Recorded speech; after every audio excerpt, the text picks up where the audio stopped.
Airport पर radio active leak होने की जानकारी है। रिसाव होने से 2 कर्मचारी बेहोश हो गए। 1.5 किलोमीटर का एरिया खाली करा दिया गया है। टर्मिनल 3 सीआईएसएफ और एनडीआरएफ को सौंप दिया गया है। फिलहाल कोशिश रही कि जल्द से जल्द हालात सामान्य हो जाएं, लेकिन बड़ी बात यह है कि रिसाव होने से 2 कर्मचारी वहां पर बेहोश हो गए हैं, क्योंकि जाहिर है रेडियो एक्टिव लीक हुआ और वहां पर जो स्थितियां बनी उसके बाद अफरा तफरी का माहौल हो गया। जो कर्मचारी वहां पर मौजूद थे उनकी तबीयत अचानक से खराब होने लगी। बताया ये जा रहा है कि 2 कर्मचारी जो कि बेहोश हो गए। 1.5 किलोमीटर का एरिया पूरी तरीके से खाली करा दिया गया है। कोशिश यही है कि जल्द से जल्द जो हालात हैं, जो स्थिति है, उसको नॉर्मल कर लिया जाए। टर्मिनल 3 सीआईएसएफ और एनडीआरएफ को फिलहाल सौंप दिया गया है।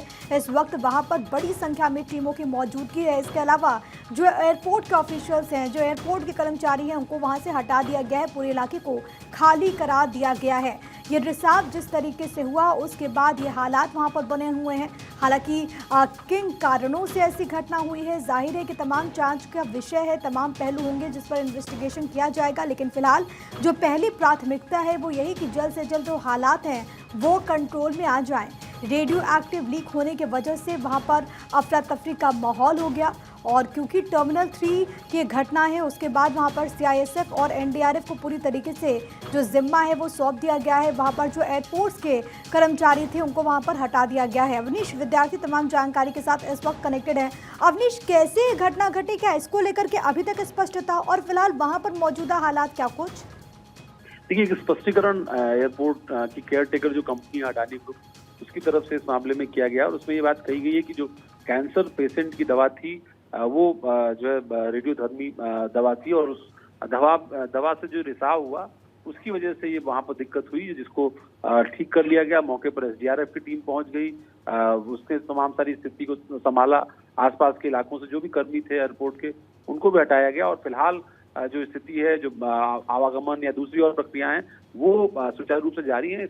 मरीज को एयरलिफ्ट किया जाना था और उसी दौरान जो है वो दवाइयों में लीकेज हुई और जिसके बाद जो है वहां पर ये रिसाव हुआ था। जी, बड़ी बात जिसका जिक्र अवनीश कर रहे कि फिलहाल वहां पर जो हालात हैं वो सामान्य हैं। आवागमन को एक बार फिर से सुचारू रूप से वहां से शुरू कर दिया गया। लेकिन अवनीश, एक बड़ी घटना है जो कि यहाँ पर घटी है, और इसी को लेकर के जो अपडेट सामने आ रहा है वो हम अपने दर्शकों को बता देते हैं। ये बड़ी जानकारी है। लखनऊ एयरपोर्ट पर क्लोरीन गैस लीक का ये पूरा मामला, एयरपोर्ट अथॉरिटी का आधिकारिक स्टेटमेंट सामने आ गया जिसका जिक्र अवनीश विद्यार्थी कर रहे थे। तुरंत एनडीआरएफ टीम को बुलाया गया, जो कि एयरपोर्ट अथॉरिटी की तरफ से जानकारी दी गई। एयरपोर्ट पर आवागमन और स्थिति बिल्कुल सुरक्षित है, ये भी जानकारी एयरपोर्ट अथॉरिटी की तरफ से दी गई है। दवाइयों में दरअसल वहां पर केमिकल के वजह से ऐसी घटना घटी जिसके बाद भगदड़ के हालात हो गए थे। 2 कर्मचारी वहां पर बेहोश भी हो गए थे।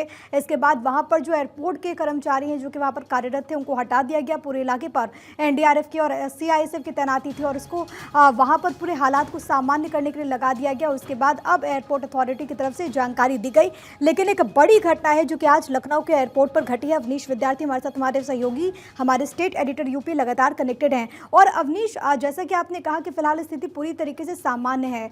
जो 2 कर्मचारी बेहोश हो गए थे जिनकी स्थिति खराब हो गई थी, उनके बारे में क्या ताजा अपडेट्स? देखिए, अभी जो जानकारी है उस हिसाब से उनकी हालत ठीक है। चूंकि दवाई का तत्काल असर था, उस हुआ एक्सपेक्टेड, इसलिए